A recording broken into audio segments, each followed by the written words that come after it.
Okay guys, so the final proof has been done on the bread. And you can see how much more it has filled up the basket. It's right to the top. And so now it's time to bake. I set my oven to 500 degrees with the cast iron pan in it, both the cover and the bottom. And as soon as my oven dinged and told me it reached 500 degrees, I am ready to go.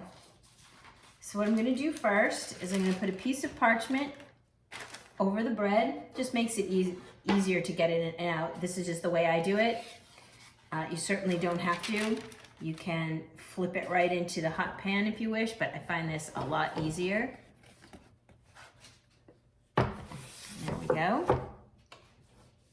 And you lift off the Banneton. And now we have to score it. This scoring is super important. It helps the bread to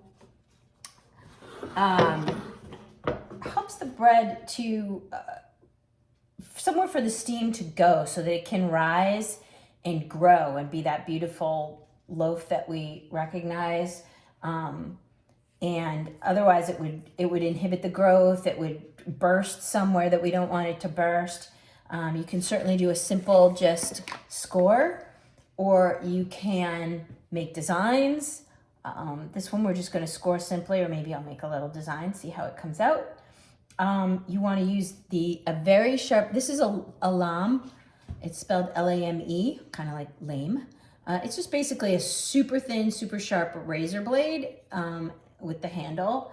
And you want to use the corner of it, and you want to hold it at an angle, and we want to do a pretty aggressive, just with confidence, so you're not tearing the bread. You really want to slice it.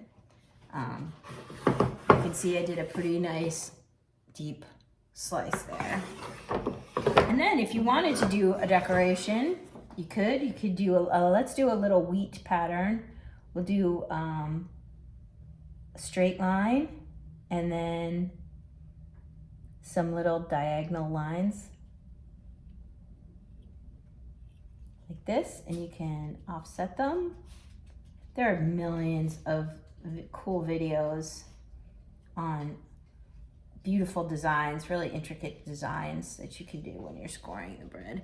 You don't want to tear it. You don't want to drag your lame, you know, where the bread is kind of tearing. And that's it. So now I have to get the very, very hot pans. So I'm using my pizza oven gloves instead of just regular oven mitts because I go through a lot of oven mitts by doing this. They kind of burn through. So here we go. First, I get that half of the pan out. This half of the pan out here. They are 500 degrees. Be super careful when you're doing this part.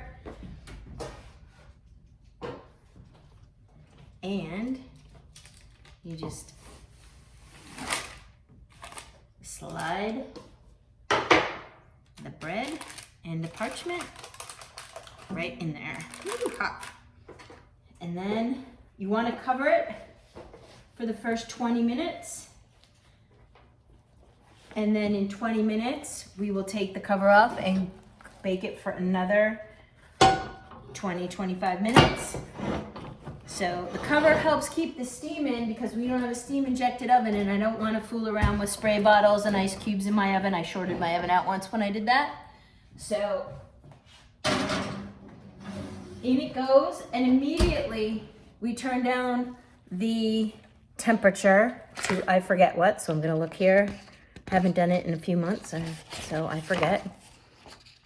Let's see.